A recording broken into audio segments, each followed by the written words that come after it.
Bienvenidas, bienvenidos a este tercer Congreso Internacional Bloomberg, Fenomenología, Cuerpo y Existencia, organizado por la Sociedad Hispanoamericana Bloomberg, de la cual muy orgullosamente soy su presidente y en colaboración con el Departamento de Filosofía y Sociedad de la Universidad Complutense de Madrid. Mi nombre es Enver Joel Torregrosa y les doy una cálida bienvenida. Qué gusto saludarlos, conocerlas. Vamos a tener una jornada realmente muy intensa, muy interesante. La sociedad Bloomberg fue fundada en el año 2020, ya hace 5 años, de la mano eh, yo la fundé junto con José Farros Velasco y con el aval de Bettina Blumenberg, la hija de Hans Blumenberg, que es la encargada de su legado. Y la sociedad ya a la fecha cuenta con alrededor de 60 miembros y este es nuestro tercer congreso bianual que alterna con un encuentro de doctorados que haremos el próximo año, así como el que hicimos el año pasado. Hoy tenemos una primera jornada online para acoger las ponencias internacionales. Vamos hasta las 21:30 en la hora de Madrid. Mañana comenzaremos la sesión presencial con transmisión. Esperamos que en directo, que funcione muy bien, a partir de las 10 de la mañana hora de Madrid hasta las 13:30. Y quienes se encuentren en Madrid, pues podrán asomarse a la Facultad de Filosofía de la Complutense, al seminario 217, la sala Ortega y Gasset, para asistir a las ponencias. Agradezco mucho a todas y a todos la acogida que ha tenido la convocatoria y la respuesta, sobre todo de los ponentes, al tema que hemos propuesto. Tendremos 5 mesas con ponentes de universidades de España, Colombia, México, Chile y Argentina. Así que nuevamente bienvenidas y bienvenidos, muchas gracias. Y si les parece bien, demos comienzo ya a nuestro congreso con la primera mesa que me voy a encargar yo mismo de moderar. Tenemos 3 ponencias. Esta primera mesa se denomina Cuerpo, Metáfora y Experiencia Interior. Vamos a comenzar con la ponencia de Itziar Artiñano Ortiz, o Artiñano, creo que dije Sí, mal ya no el, está bien. el apellido, lo Vale. siento, de la Universidad Complutense de Madrid. Actualmente alumna del doctorado en la Facultad de Filosofía de la Complutense, bajo la dirección de la profesora Saleta de Salvador Agra y del profesor Roberto Navarrete, del Departamento de Lógica y Filosofía Teórica. Tiene grado en Derecho de la Complutense, premio extraordinario de fin de carrera, y ha realizado un máster de acceso a la profesión de abogada en la Complutense. O sea, que tiene un perfil disciplinar bastante amplio, muy adecuada para leer a Blumenberg. Itziar nos va a presentar su ponencia titulada Transformación sináptica, fármacos y la revelación metafórica de la experiencia corpórea.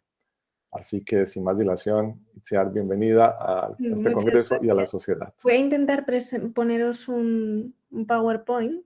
Bueno, en primer lugar y antes de nada, pues quiero dar las gracias a la Sociedad Hispanoamericana Bloomberg y a los organizadores de este congreso, en especial a Enver, por su tiempo y dedicación. Y bueno, quiero dar comienzo a mi ponencia, que he titulado Transformación sináptica, fármacos y la revelación metafórica de la experiencia corpórea. Y bueno, a modo de introducción, bueno, pues en la filosofía de Blumenberg, la metáfora absoluta se presenta como un recurso que es imprescindible para aprender lo que por su propia naturaleza es inconceptualizable, que es la existencia misma. Y Blumenberg señala que la metáfora absoluta es un recurso que es impresionante para pensar en las totalidades y que opera como esa catalepsis, o sea, como una metáfora independiente y plenamente encerrada en sí misma, que no solo representa, sino que afirma la semejanza que describe. Desde esta perspectiva, es posible considerar que el propio cuerpo humano pueda llegar a funcionar como una de estas metáforas absolutas de la existencia, y en algunos fragmentos del Nachlass, Blumenberg apunta, y cito, que puede utilizarse el cuerpo como una metáfora absoluta para concebir la cosidad, la existencia misma. Y esta idea, como vemos, se alinea con lo propuesto históricamente también por Schopenhauer, para quien el cuerpo no es solo un objeto físico o biológico, sino que además actúa como lo que podemos denominar como la viga maestra metafórica que estructura la totalidad de nuestra existencia vivida. Sí, ahora en la diapositiva 3.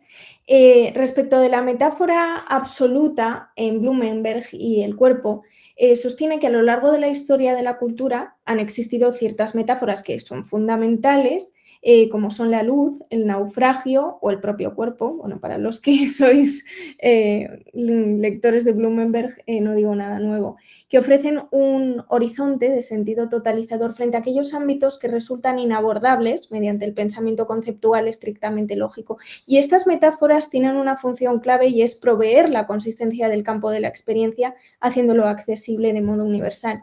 Y en las palabras de Blumenberg, estas metáforas indican lo que son las certezas, conjeturas y valoraciones fundamentales que sostienen nuestras actitudes y aspiraciones dentro de un mundo vital dado. Dicho de otro modo, cuando en los discursos filosóficos utilizamos imágenes como la del náufrago, la del viajero o incluso la del espejo del mundo interior, lo que estamos haciendo es precisamente servirnos del cuerpo como figura simbólica para aprender esa existencia total del sujeto. Y en el Nachlass, en la obra Descripción del ser humano, se subraya expresamente que el cuerpo puede concebirse como una metáfora absoluta de la existencia, tal y como lo planteaba ya Schopenhauer. Y al mismo tiempo Blumenberg se pregunta en un tono retórico que no deja de ser, en mi opinión, provocador, y ¿es el cuerpo una metáfora absoluta de la existencia o realmente es una necesidad? Esta cuestión nos remite directamente a la tesis central de su metaforología, la dificultad de pensar lo puro, lo dado en su estado original sin recurrir a desplazamientos metafóricos, ya que para Blumenberg el absolutismo de la realidad implica que lo real se presenta siempre como algo que es excesivamente real, como algo que no puede disociarse de nuestras interpretaciones míticas o metafóricas. Y desde esta perspectiva el cuerpo podría entenderse como la carne misma de la existencia, que al manifestarse en el mundo revela dimensiones que de otro modo quedarían completamente inalcanzables para lo que es esta conceptualización pura. Como enfatiza el propio Blumenberg en la metáfora absoluta, el espíritu se proyecta anticipadamente hacia una orientación transversal, el mundo, y el cuerpo, al encarnar esto que es la existencia vivida, carga precisamente con ese peso de sentido. Así, el cuerpo opera con un doble registro, el primero, el fundamento del ámbito experiencial, que es la vida misma, pero también, gracias a su intensidad preconceptual, un instrumento metafórico que nos permite pensar lo que es inconceptualizable. En sus palabras, la metáfora absoluta, la metáfora independiente y plenamente encerrada en sí misma es una catalepsis, una toma de sentido que desplaza la pregunta profunda sobre la existencia hacia imágenes como esta, la del cuerpo. Y este enfoque, en última instancia, configura una verdadera antropología filosófica, que es de carácter más bien pragmático, y la capacidad humana de soportar esa incertidumbre radical depende de que se adelante el espíritu en sus imágenes a sí mismo, definiendo así su historia en lo que Blumenberg denomina el coraje de conjeturar. En definitiva, el cuerpo, al ser susceptible de ser figura metafórica, actúa como límite y como puente hacia esas totalidades de sentido que no son alcanzables desde lo puramente conceptual. A su vez, el cuerpo en Merleau-Ponty, y resulta interesante introducirle aquí, porque sin sustituir la perspectiva blumenbergiana, la enriquece y amplía desde otro ámbito y rescata la idea de que el cuerpo no es simplemente un objeto entre objetos, es mucho más, es el lugar de la percepción, el ámbito en el que se constituye la intersubjetividad y donde el mundo se nos revela. El cuerpo es ese continuum de lo tangible e intangible, lo que él llama la carne. Un merlopontiano lo explica diciendo que la carne sería presente en la forma de una estructura intersensorial, no como suma de partes, sino como un tejido. De modo que efectivamente el cuerpo es un tejido constitutivo de la experiencia misma, y él mismo escribe que cada presente capta paso a paso la totalidad del tiempo posible a través de su horizonte corporal, y esto implica que la existencia se vincula al cuerpo en acto, en su despliegue vital. Dicho esto de forma breve pero contundente, el mundo está en nosotros tanto como estamos nosotros en este mundo. Y esta posición fenomenológica subraya que el cuerpo no es un simple medio de percepción, es un vehículo de la experiencia. El cuerpo es un sistema de sistemas que es capaz de dibujar en la sencillez el futuro perceptivo. Y desde esta perspectiva, cualquier transformación radical de la experiencia corporal, como la que generan los psicodélicos, que es a lo que quiero referirme, puede alterar el horizonte mismo de nuestra existencia vivida. La fenomenología merleau-pontiana, con su insistencia en la cooriginariedad del sujeto y el mundo, nos brinda herramientas para entender cómo el cuerpo es contexto y contenido de esa revelación existencial. Respecto de los psicolépticos y la reconfiguración de la experiencia corpórea, entremos ahora en el terreno donde estas ideas filosóficas y fenomenológicas se ponen a prueba.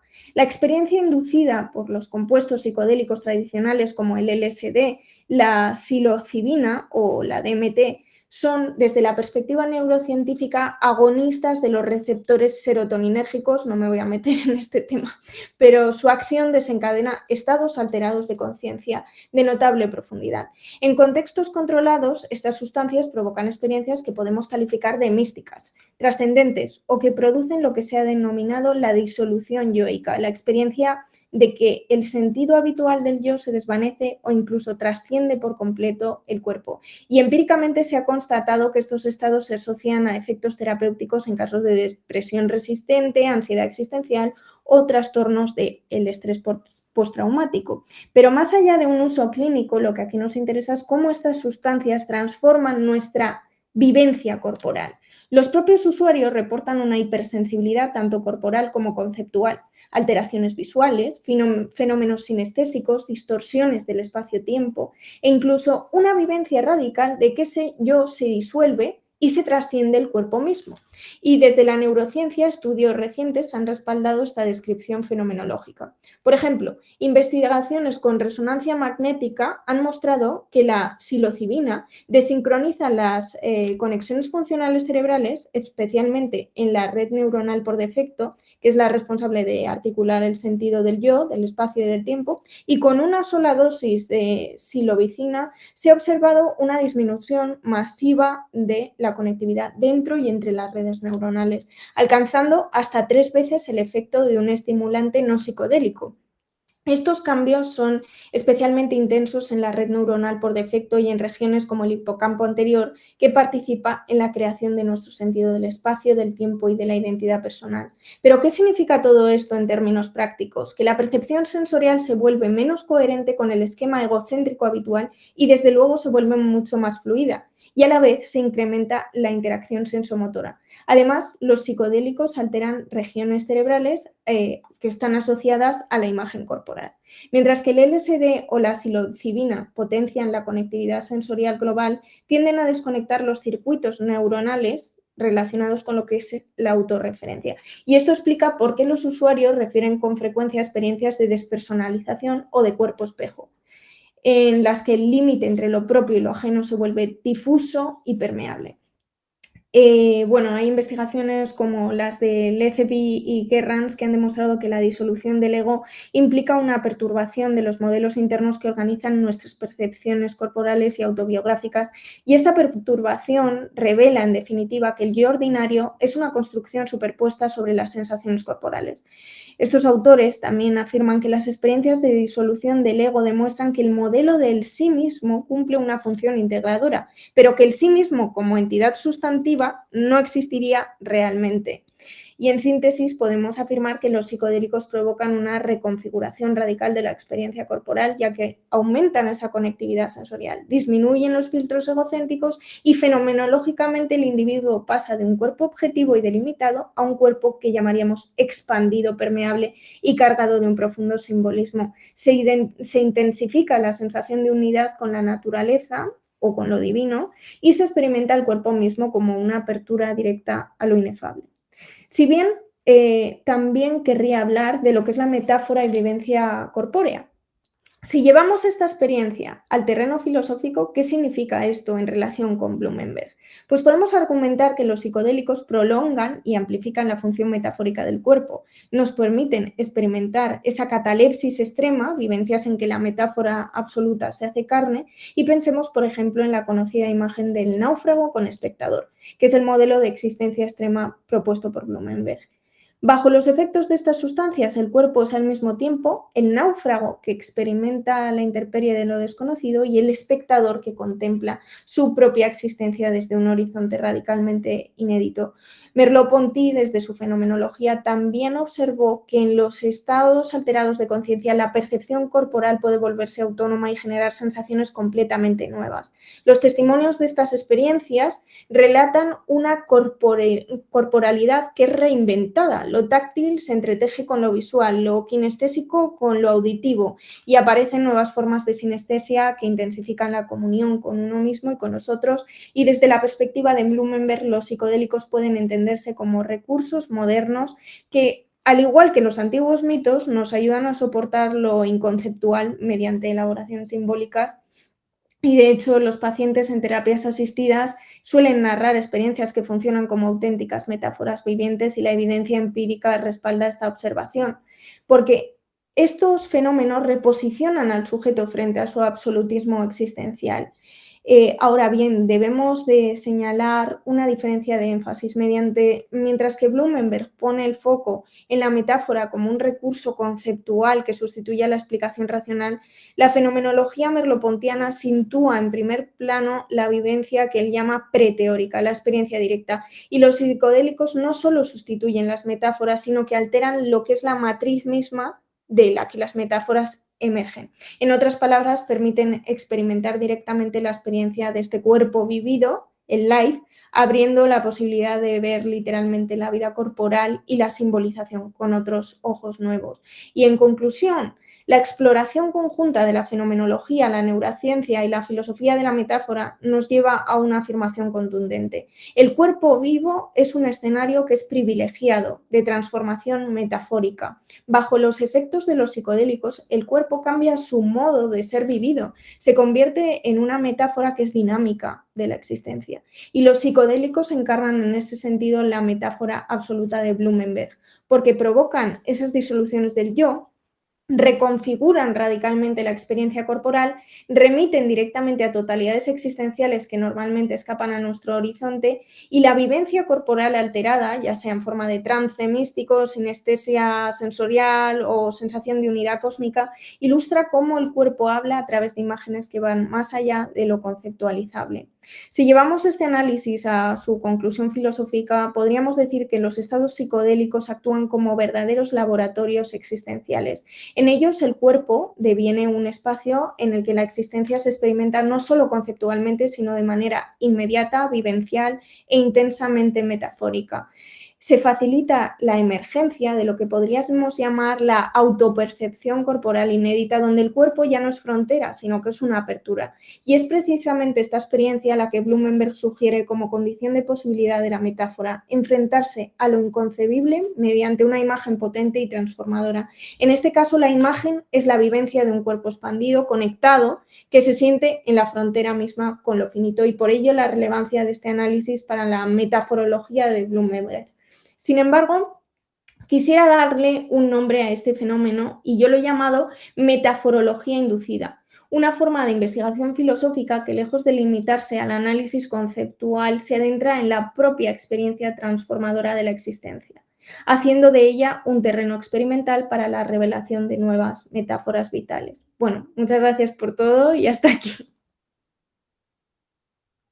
Pues muchísimas gracias, Itziar, por tu ponencia. Bueno, tenemos un tiempo muy ajustado, entonces vamos a dejar las preguntas para el final de la mesa. Ahí las recogeremos todas y después de ello conversaremos. Te agradezco mucho. Bueno, le voy a dar la palabra entonces al siguiente ponente, a César Gómez Algarra, de la Universidad Complutense. ¿Dónde está César? Ya te vi. Hola, ¿qué tal? Bienvenido. Es doctor en filosofía por la Universidad Laval de Quebec y por la Universidad de Valencia. Actualmente es investigador postdoctoral Juan de la Sierra en la Complutense, donde desarrolla un proyecto sobre fenomenología y antropología. Y sus intereses de investigación incluyen a Heidegger, Husserl y la fenomenología francesa, Derrida, Maldiné, Ricci, así como sus vínculos con la antropología filosófica alemana, Plessner y Gelle. César, bienvenido a este congreso, bienvenido a la sociedad, qué gusto tenerte aquí. El título de su ponencia es Angustia y absolutismo de la realidad, de la antropología a la fenomenología y vuelta. Es lo más importante, ¿no? El Hin en Zurich. César. Muchas gracias por la presentación y por esta oportunidad para presentar lo que sí son los primeros puntos de una investigación a la que concierne mi proyecto de postdoctorado y que, le explico brevemente, surge como conclusión negativa de una tesis dedicada a antropologismo y humanismo en Heidegger y que, digamos, una investigación que siempre se completó. Entiendo que hablar de Heidegger y Blumenberg siempre es polémico, pero en mi caso, mis investigaciones, mis trabajos sobre Heidegger tuvieran como contrapeso pues unas lecturas más o menos desarrolladas de Blumenberg. Mi directora de tesis le gustaba decir que siempre hay que buscar un antídoto a Heidegger para no quedarse solo en él. El suyo era Ricoeur, el mío quizás ha sido más Blumenberg, pero no obstante lo completo, intento completarlo pues también con Ricoeur o con otros fenomenólogos franceses. Entonces, empiezo muy rápidamente, dado que el tiempo es limitado y no quiero excederme. En la introducción a su libro de 2023, Fenomenología de la ansiedad, Stefano Micali comienza presentando pues, distintas teorías antropogenéticas y explicita cuál sería su relación con el miedo y con la ansiedad respectivamente. Micali traduce angst por ansiedad, entendemos aquí angustia también, y entre estas distintas teorías explicita la de Kurt Goldstein y, por supuesto, la de Blumenberg. A ambos autores les reprocha haber privilegiado una cierta racionalización del miedo frente al fenómeno de la angustia e incluso a Blumenberg le acusa de reducir la angustia a no ser más que una suerte de pánico ciego, su palabra, que lo disuelve todo, ¿no? Entonces, lo fundamental sería entonces, y lo sería exclusivamente, ese es el punto importante, que la ansiedad como una tonalidad o una estímulo catastrófica puede mutar, puede ser transformada en un miedo manejable y ese sería su único interés o su función operativa. Cito a Micali al respecto: la angustia significa primordialmente una suspensión de las actividades simbólicas en la teoría de Blumenberg. En la presente obra trato de cuestionar esta tesis. La angustia no debería concebirse primordialmente como pánico ciego, más bien significa una reorientación de nuestro pensamiento, de nuestras actividades simbólicas y de nuestra imaginación. Fin de la cita. Bien, creo que en esta cita misma ya hay una serie de problemas, como si Blumenberg no hubiera tenido en cuenta toda esta cuestión de una reorientación de nuestro pensamiento, de nuestras actividades simbólicas a partir de la angustia. Entonces, hay en esta lectura por parte de Micali, esta lectura que propone de Blumenberg, una serie de aspectos que considero discutibles. A mi entender, lo que él mismo está describiendo ya constituye una parte importante, no digo todo, pero al menos una parte importante del proyecto de Blumenberg. Y dicho de otra manera, pues la reorientación de nuestro pensamiento estaría ya asumida, tematizada por parte de nuestro autor. Soy de la opinión de que esto es así y no me parece evidente la manera quizá demasiado tajante, un poco cómoda con la que Micali separa miedo y angustia para desarrollar su propio proyecto, al menos no si quiere apoyarse en otros autores. Puesto que al fin y al cabo con Blumenberg, como con otros, no se trata solo... Es decir, se trata justamente de explorar las maneras que tenemos de distanciarnos de la angustia, de crear una separación, una distancia con el absolutismo de la realidad para transformarla. No se trata de dejarla de lado como si fuera simplemente disolvente, que es lo que parece dar a entender Micali. Entonces, esto es aún más importante si tenemos en cuenta que para Blumenberg hay algo de eminentemente humano en esta actividad, ¿no? En este distanciamiento de la angustia. Y, por el contrario, para Micali parecería que con la urbanización perdemos de vista algo fundamental y hay aquí una especie de deformación demasiado radical del fenómeno de la angustia. No una deformación coherente en los términos de Merleau-Ponty, que puede ser pensada, sino realmente una especie de ruptura que no nos aporta nada.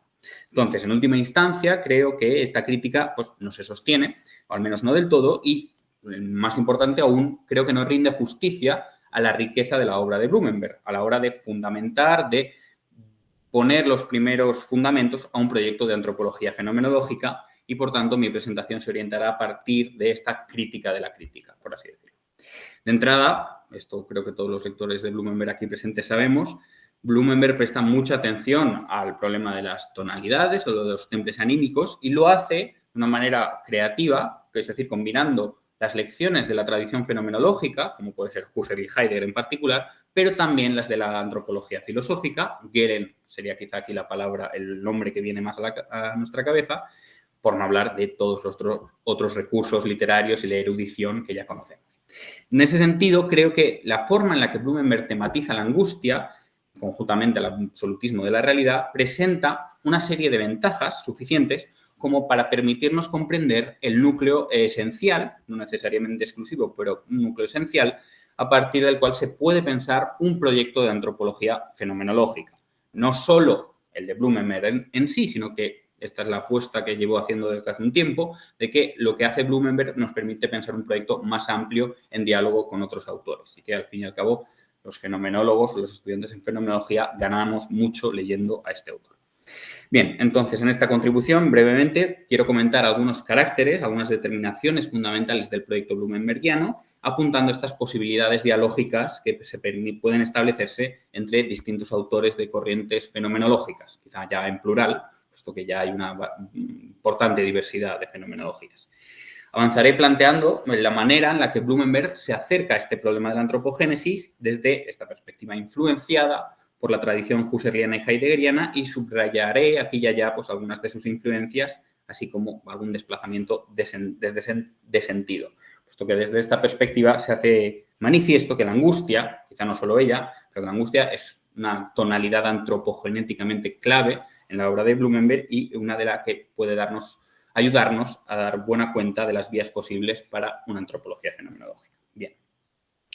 Empiezo con un punto que ha sido cuestionado desde muy pronto, pero creo que hay que mencionarlo en este contexto.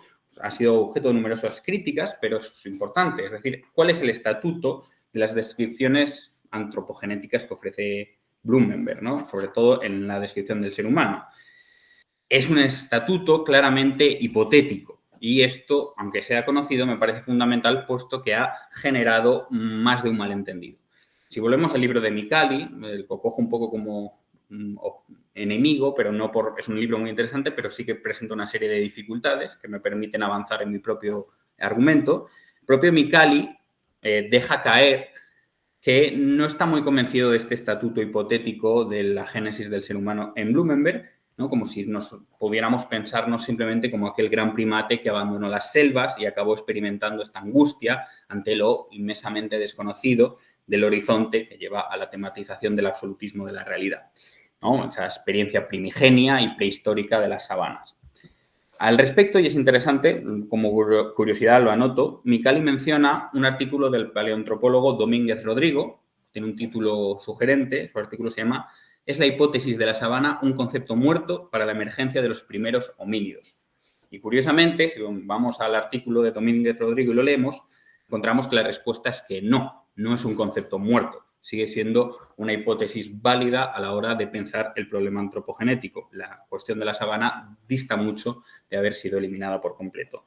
Pero, más allá de la respuesta de Domínguez Rodrigo, que da cierto peso a la cuestión, lo que es importante poner de manifiesto a este nivel es que hay algo de interpretativo, y quizá me atrevería a decir a veces hermenéutico, en la hipótesis que avanza Blumenberg. Es así como él procede con esta cuestión, y esto es algo que el autor pues, ha dejado apuntado en algunos de sus pasajes clave, lo deja claro en algunas páginas de la descripción del ser humano, pero también en algunas partes de trabajo sobre el mito, ¿no? Entre otras de sus obras.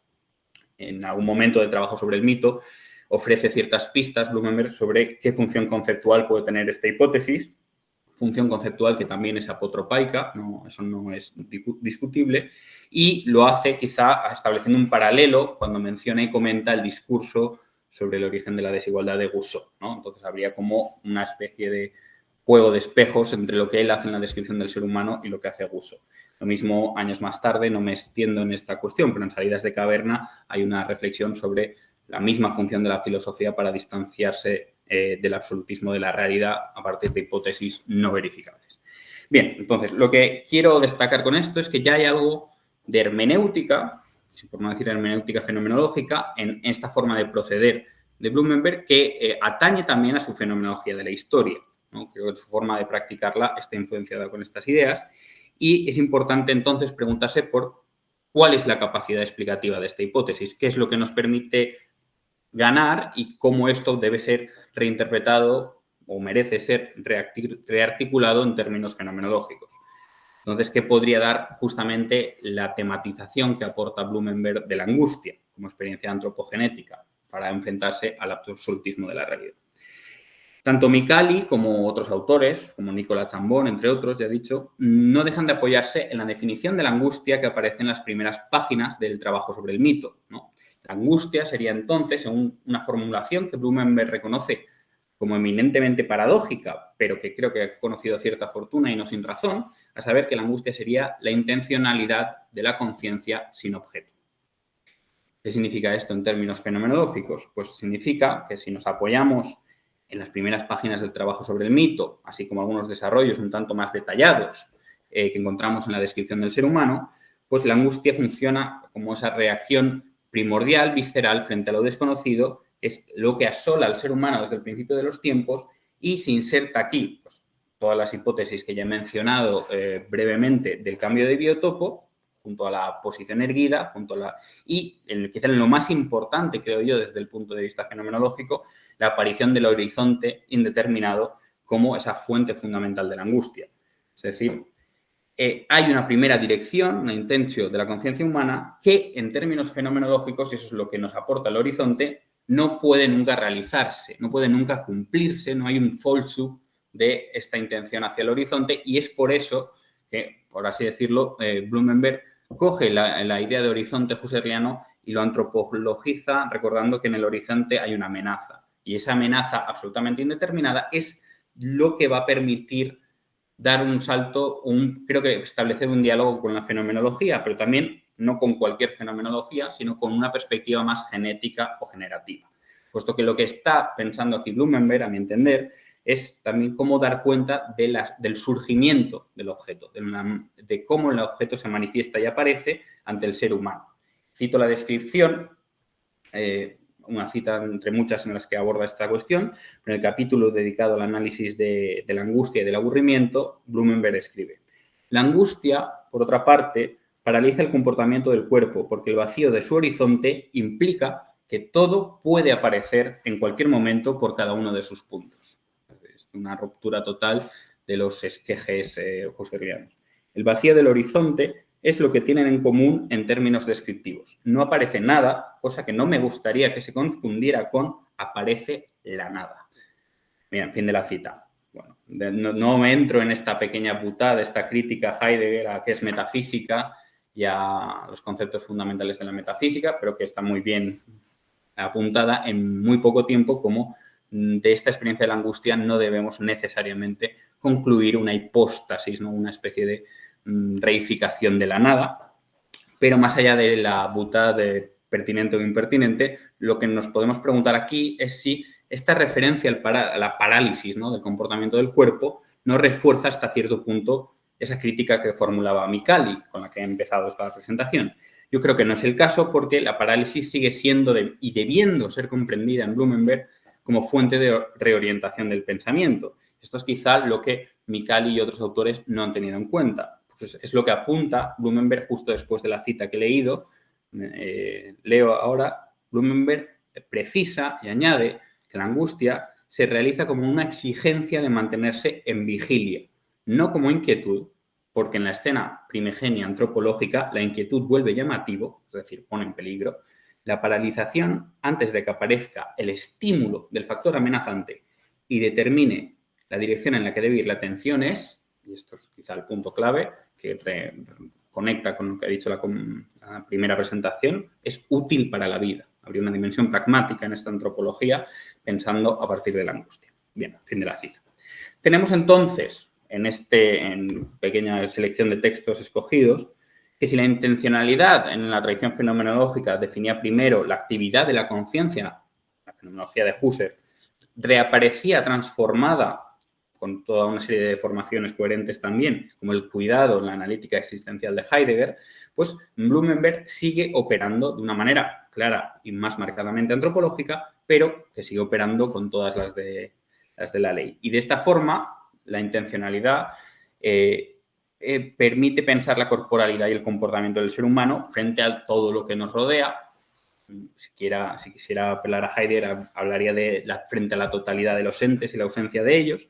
Pero esto es importante porque es que aquí Blumenberg no solo tiene en cuenta la presencia, sino también la ausencia de lo que se nos aparece y que nos puede aparecer en cualquier momento. Y esto es lo que se tematiza con la idea del horizonte y el absolutismo de la realidad.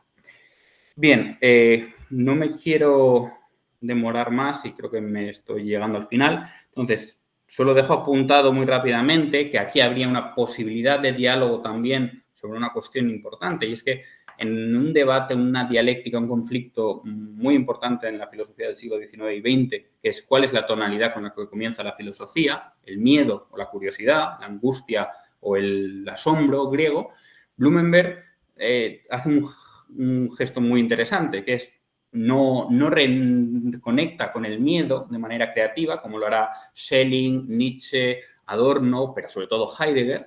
No hay una defensa de esto, pero sí que hay una tematización crítica muy interesante del miedo en todas sus formas, ¿no? La angustia, pero también el pavor o el espanto, ¿no? Entsetzung, y esto abriría la puerta para un diálogo con algunos pasajes de Heidegger, pienso especialmente en los tratados de los años 30, que tematizan el problema del pavor. Voy concluyendo. La angustia bien podría ser entonces, con Blumenberg, la primera tonalidad humana o una de las primeras, y no dejaría de funcionar también, y pese a todo, como un cierto motor, un acicate para esta reorientación del pensamiento que después se deriva en nombre, en símbolo, mito, sabemos cómo sigue. Pero digamos que afectaría también a toda acción y comportamiento posterior, incidiendo aquí en el diálogo con la antropología filosófica, en la delegación y en la racionalización, en la descarga como Entlastung, ¿no? El término que coge de Hegel.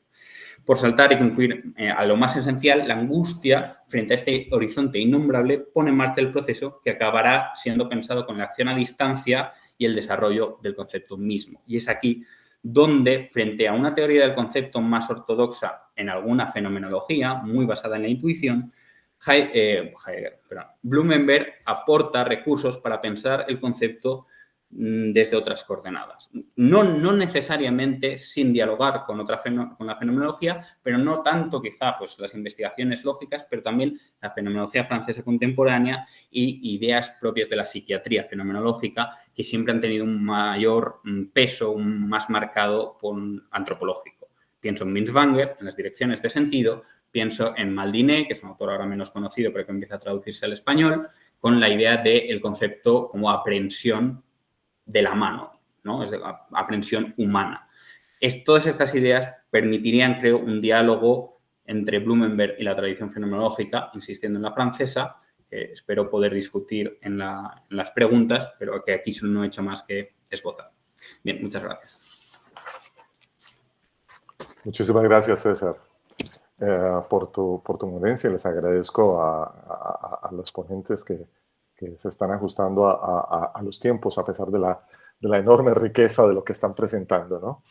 Hay que hacer un gran esfuerzo, les agradezco mucho. Bueno, vamos a dar el paso a la tercera y última ponencia de esta mesa, a cargo de Carlos Andrés Vélez Peláez, de la Universidad Tecnológica de Pereira. Carlos, bienvenido. Carlos es docente de esta universidad en didáctica y literatura africana, y es codirector del Semillero de Investigación Pensamiento Decolonial, Literatura y Pedagogía, de la licenciatura en Lengua Castellana y Literatura, también de la Tecnológica de Pereira. Carlos va a presentarnos la ponencia titulada Despotenciar la realidad de la esclavitud, posibilidades y diálogo entre Hans Blumenberg y el mito negro de la literatura de Maurice Condé. Carlos Andrés, bienvenido. Gracias. Envié una diapositiva para que por favor la podamos presentar. Vale, yo la comparto. Listo, muchas gracias. Bien, buenos días, buenas tardes en España. Muchas gracias primero por el recibimiento de esta propuesta. Es el fruto de dos quehaceres en los cuales yo me encuentro, y es justamente el quehacer de ser docente y codirector de un grupo de investigación. Digamos que he podido investigar sobre la obra de Hans Blumenberg desde dos conceptos: en pregrado sobre el mito, en la maestría sobre la metáfora, pero luego el quehacer docente me ha llevado a proponer una cátedra de literatura africana en la universidad donde me desempeño, por muchas inquietudes. Entonces he llegado a un punto donde me he preguntado qué diálogo puede haber entre ambas áreas en las cuales me desempeño. Acá les presento entonces a Marise Condé, a Hans Blumenberg. Marise Condé, una gran escritora de Guadalupe, una colonia francesa del Caribe, que tiene una gran obra literaria y que también ha recibido el Premio Especial de Literatura en el 2020. El año pasado, desafortunadamente, nos faltó. Vamos bajando, por favor, la presentación. Bien, me desempeño como profesor de literatura africana. Podemos pasar al contexto, por favor. Muchas gracias. La literatura africana ha sido una curiosidad para mí constante por la ausencia en los espacios académicos de estudios literarios, y me he encontrado con una riqueza gigante, y entendiendo que la literatura africana no solamente es la literatura continental, sino también la literatura de la diáspora, del Caribe, de Latinoamérica, y siguiendo lo que nos propone la profesora Martínez Montiel, la gran etnóloga mexicana. Ella tiene una serie de investigaciones que se llama La Tercera Raíz, y es cómo se ha constituido esos pueblos migrantes, estos pueblos esclavizados, estos pueblos que han sido exterminados por la colonia europea, y cómo han tratado de resistir y lo han logrado, y han logrado resistir, y cómo han aportado a la literatura y la cultura en América Latina y también en el mundo. Entonces parto de ahí, parto de que me he enriquecido mucho de la obra de Chinua Achebe, que está ahí presente, María Mabá, de Manuel Zapata Olivella, Toni Morrison, otros grandes autores, y pues hoy quiero hablarles de algo que he encontrado en esta literatura, y a partir específicamente de la obra de Marise Condé, y pues un diálogo justamente que quiero proponerles con toda la analítica del mito, y también con la antropología filosófica del mito que tiene Hans Blumenberg.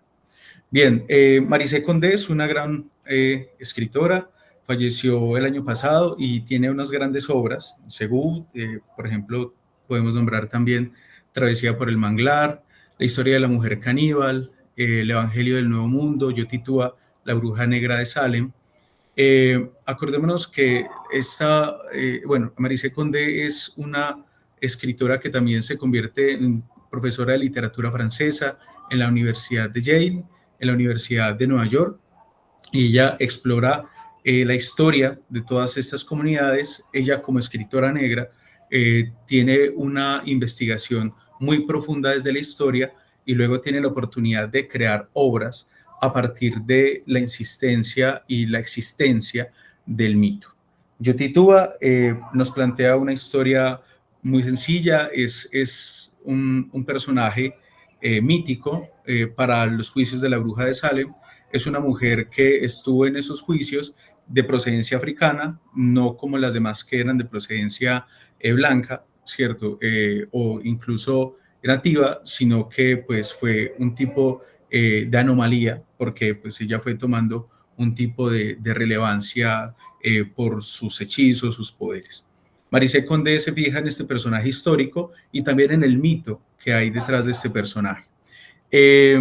Nos cuenta la historia de cómo ella vive su vida de esclava, pero también tiene un aprendizaje constante de su abuela, de su madre, y pues ellas, cuando ya no están en este plano, le siguen enseñando, y ella tiene contacto constante a partir de las prácticas, de la sabiduría de la naturaleza, y pues ella va reservando toda esa sabiduría oral, todos los relatos que ellos le dieron y las prácticas.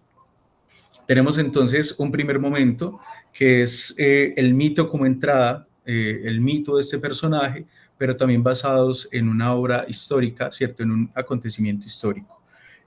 Marise Condé nos habla primero de la presencia de una sabiduría, que es la importancia del mito justamente para estas comunidades que han encontrado la forma de resistir a pesar de todos los vejámenes que le procuraron a partir del siglo XV, siglo XVI en su diáspora. Nos dice, Manyaya me enseñó a escuchar el viento cuando se levanta y mide sus fuerzas sobre las chozas que dispone a abatir. Manyaya me enseñó todo sobre el mar, las montañas y los cerros.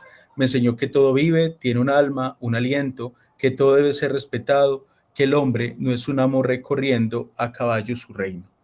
También esta sabiduría se sostiene a través de la oralidad, de la memoria y lo que le enseña justamente su abuela, que es esta mujer que en otro caso podría ser una sacerdotisa de Apolo, si lo ponemos en un contexto griego, si lo ponemos en esas mujeres que tienen la oportunidad de entrar al templo, pero acá en este caso el templo es la naturaleza y tienen la oportunidad de ver el futuro, el presente, y cuando ya han trascendido y pues han muerto, ellos aún siguen comunicándose, pero su forma de hablar es diferente.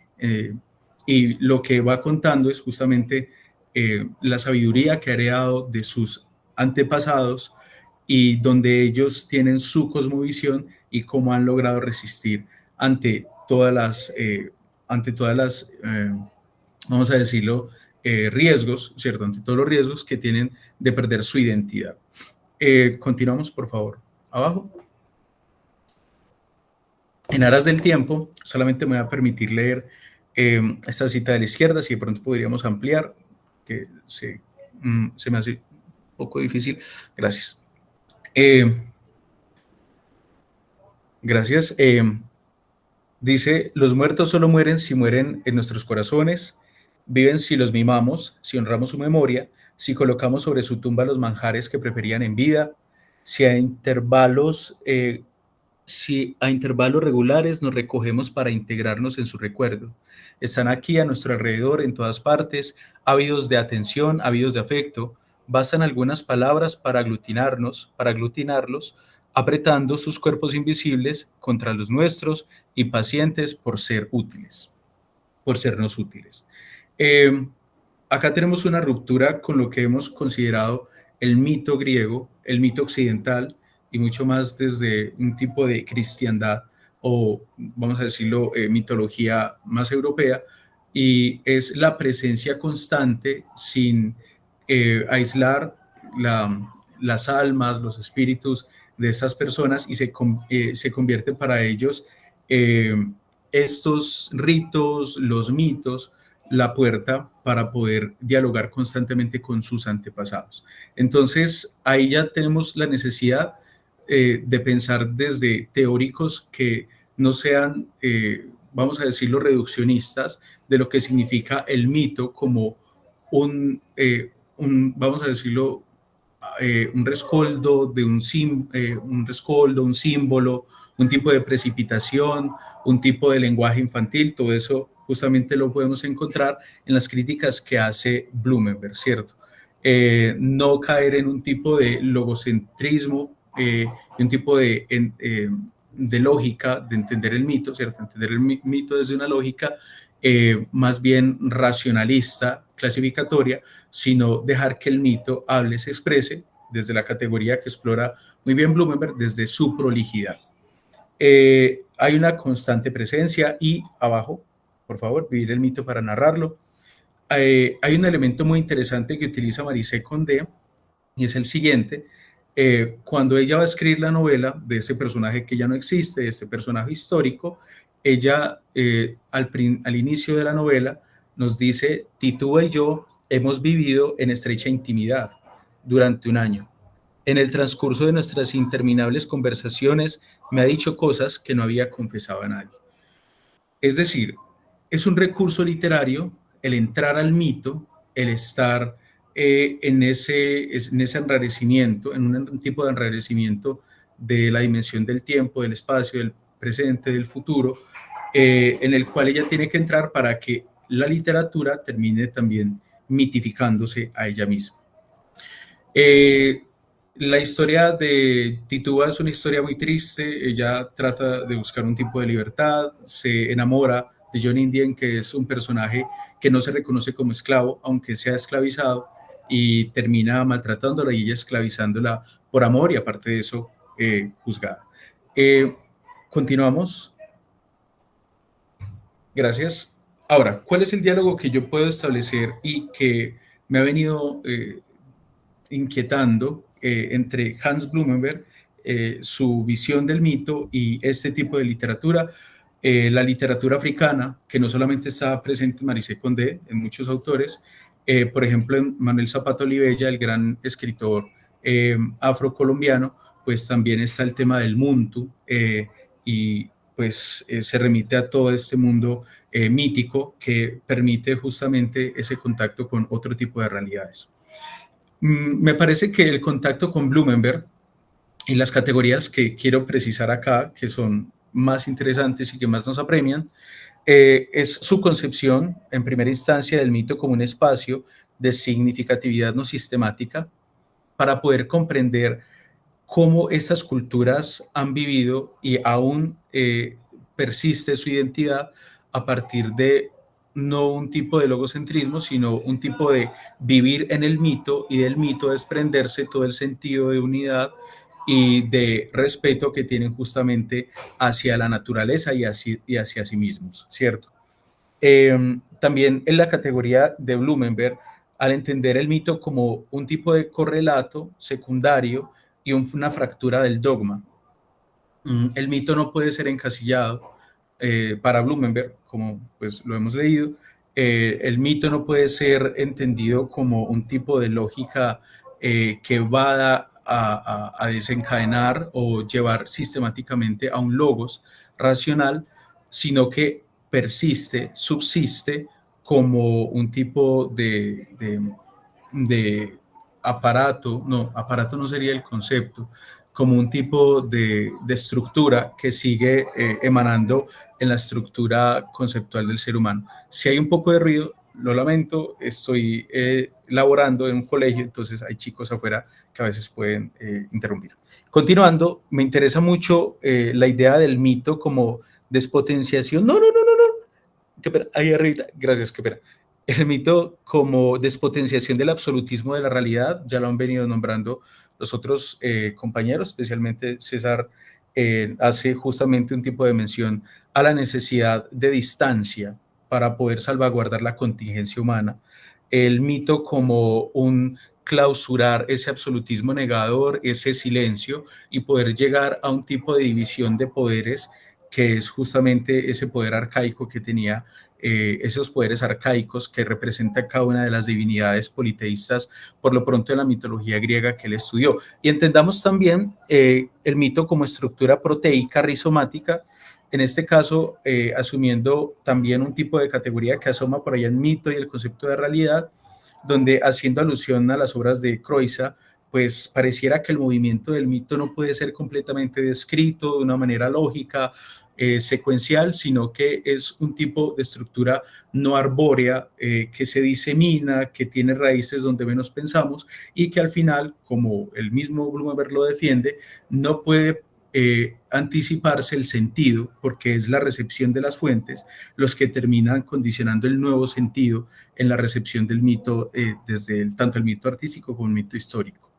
Y para ir acá concluyendo, que veo que el tiempo se me está acabando, vamos a terminar si quieren en esta siguiente diapositiva. Por favor, ampliamos acá un poco, don Enver. Muchas gracias, muy amable. Acá está justamente el diálogo y lo más importante de lo que quiero decir. Acuda a Blumenberg porque está la posibilidad de crear este puente, ya que la no sistematicidad de los análisis míticos que tiene Blumenberg, la intencionalidad de la antropología, de lo antropológico, esa función moralista, ¿cierto?, que tiene Blumenberg de servir a la no, más bien, de servir para el fortalecimiento de la contingencia humana, pues me ha llevado a pensar en la despotenciación como clausura lenta de la negación de la contingencia del esclavo. Es decir, el concepto de despotenciación nos puede ayudar a entender la importancia del mito para estas comunidades en la medida en que el guardar su memoria, el guardar sus orígenes, el tener ese sistema no lógico, ese sistema no sistemático, y todo el sentido que guardan estas figuras, estos sistemas, pues les han ayudado a resistir y a reexistir a pesar de todo el absolutismo de la esclavitud que se le ha impuesto más allá del absolutismo de la realidad. El sincretismo, en este caso, el sincretismo de estas comunidades, se podría entender como una despotenciación del dogma, en la medida en que han podido pues sobreponerse las tradiciones, los orishas, y se han emparentado en diferentes culturas, como frente a la evangelización cristiana, ha habido un tipo de despotenciación del dogma y han podido resistir a pesar de la fuerte evangelización que hubo en continentes americanos y también africanos. Otra posible conclusión: la memoria de los mitos también es una despotenciación del aniquilamiento de la memoria. También podemos decir, el mito es una memoria de lo narrado a través del oral. Y el mito negro de estas comunidades que han podido resistir como propia voz para narrar la masacre y la vida en el canto. Esto, para sintetizarlo y para ya cerrar, es una inquietud que ha venido, vamos a decirlo, molestándome, llevándome, moviéndome, y pues he encontrado que en este diálogo desde las teorías descoloniales, pues podemos ver cómo esta teoría del mito de Blumenberg puede ayudarnos a ver en el acto del mito no solamente un tema de resistencia, anticolonización, de liberación, sino de despotenciación, como una lenta clausura que les ha permitido a ellos permanecer en el tiempo y su identidad, y luego las luchas que han podido pues, sostener en el tiempo. Esto para cerrarlo. Muchas gracias por su atención. Esto es todo. Muchísimas gracias, Carlos Andrés, por tu ponencia. Yo creo que han sido 3 ponencias espléndidas, magníficas. Vamos a abrir el espacio para las preguntas. Yo tengo muchas, pero por supuesto voy a darle la palabra primero a las asistentes. Yo tengo una, las vamos acumulando, ¿no? La mía tiene que ver con el lenguaje. Yo quisiera preguntarle a los 3, ¿no? sobre el lugar del lenguaje y de la palabra en Blumenberg, porque evidentemente, digamos, en relación con la angustia, ¿no? La palabra tendrá ese poder despotenciador, y yo tengo, digamos, muchas inquietudes en relación con estos estados alterados de conciencia asociados con experiencias de disolución del yo, digamos, en situaciones dramáticas de estados patológicos psiquiátricos, ¿no? Y ahí se me ocurre pensar en Lacan, ¿no? Y en el poder del nombre, ¿no? Y bueno, y Carlos Andrés ha hablado también del poder de la palabra. Entonces, yo quisiera saber, ¿sí? Mi inquietud, para que la tengan en cuenta, es cuál es el lugar, según ustedes, desde su punto de vista del lenguaje. Bueno, yo no soy experta en Blumenberg, y sobre todo trato más temas relacionados pues con los estados alterados de conciencia y demás, ¿no? Respecto de lo que yo entiendo en Blumenberg, yo creo que ya en sí mismo él habla de que el mito es como una forma originaria del lenguaje. Entonces, el lenguaje sería como una protección, digamos, frente a todos esos miedos que tenemos, ¿no? Entonces, bueno, en ese marco también, bueno, un poco con la perspectiva lacaniana, ¿no? Ese nombre propio que cumple como una función que es fundamental, y yo creo que concentra como la identidad y también fija la diferencia. Entonces, bueno, yo creo que en el caso de los estados alterados de conciencia, en experiencias como las místicas, las psicodélicas, las traumáticas, yo creo que se observa como que hay una disolución del lenguaje, ¿no? Entonces, en términos más lacanianos, sería una proximidad con lo real, con aquello que no puede ser simbolizado. Y yo creo que en esos estados es cuando Lacan habla de eso, de que pierde el nombre, que ya no es suyo habitual y se enfrenta a ese vacío del ser y a este más allá del lenguaje, ¿no? Que estas experiencias nos llevan más allá del lenguaje, que puede ser lo abismal o lo revelador.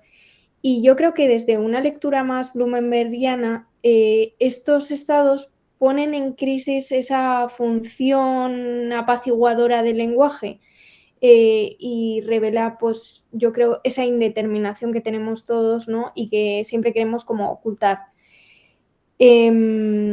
Bueno, yo creo que es eso, ¿no? Un poco como que el nombre es como un refugio de lo que es lo simbólico frente a la amenaza del caos, y desde Lacan, sin embargo, es como más una falta, ¿no? Como un inicio de deseo.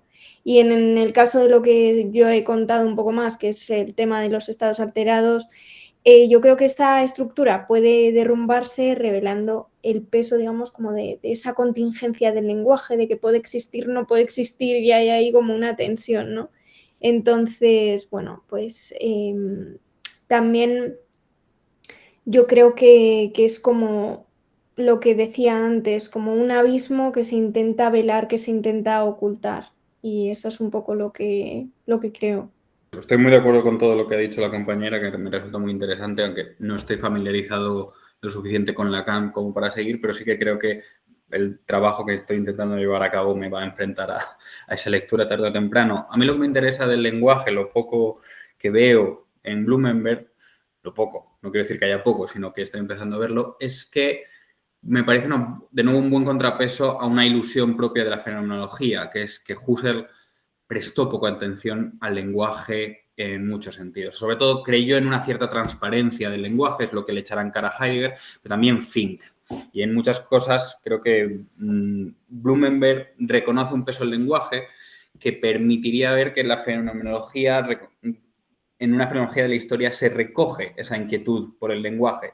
El nombre, como en Adorno, ya es una puesta a distancia con lo insoportable del mito, pero está toda la reconstrucción histórica que hace Blumenberg de los nombres y de los mitos y sus transformaciones. Y creo que permitiría ahí, pues hay dos vías. Una, esto es algo que dejo lanzado porque acabo de empezar a olerlo simplemente, pero que es Blumenberg contra Levi Strauss. Es decir, una perspectiva del lenguaje que no es estructuralista. Por eso me interesa Blumenberg, porque como la fenomenología contemporánea, como la de Guichard, quieren verle los puntos débiles o flacos al estructuralismo para estos problemas. Y luego, ya en el ámbito más de la antropología filosófica, creo que Blumenberg hereda muy bien la teoría del lenguaje y del concepto de Gehlen y la refuerza habiendo leído brillantemente a Husserl y Heidegger con los tecnicismos rigurosos para sacarle punta. Entonces, creo que ahí Blumenberg es un aliado interesantísimo, pero no puedo decir más porque de verdad que estoy comenzando a llevar a cabo este trabajo.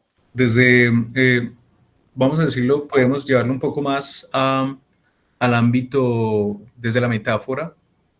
La metáfora como una presencia constante que nombra el mundo, que puede ayudar a solucionar, vamos a decirlo, problemas que no se pueden resolver, ¿cierto? Está el fenómeno de la inconceptuabilidad. Creo que puede ser una apertura para entender las metáforas que pueden derivar a partir de fenómenos, por ejemplo, culturales, que vienen justamente a partir de estas comunidades. Digamos que miremos nada más el ejemplo político de lo que significó el apartheid y cómo tratan de solucionarlo Desmond Tutu y también Nelson Mandela.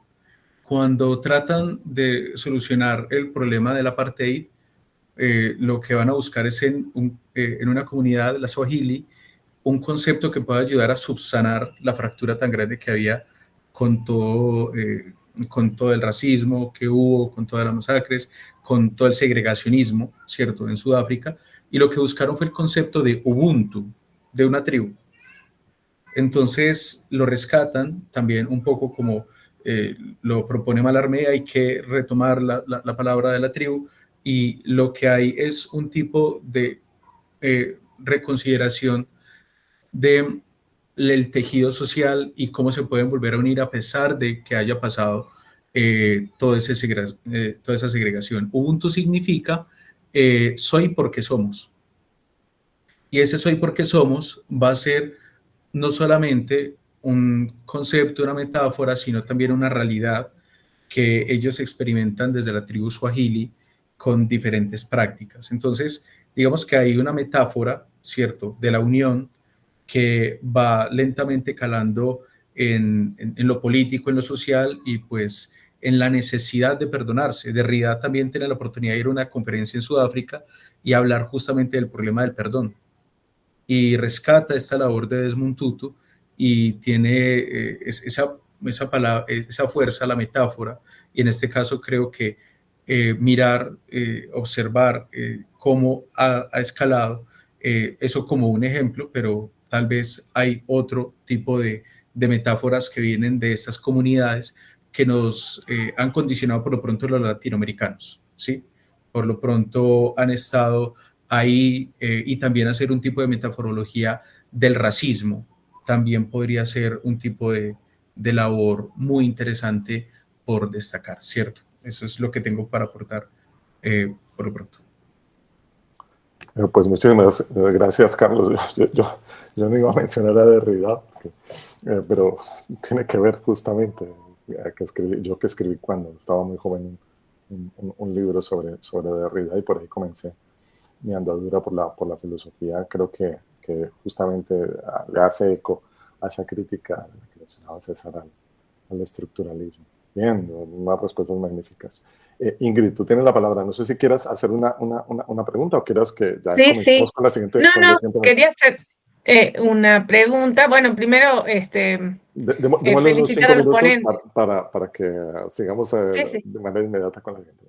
Me parecieron muy interesantes las ponencias y quería preguntar, sobre todo a Itziar, en el caso de esto del uso de los psicofármacos, si no se daba allí como un movimiento inverso, ¿en qué sentido?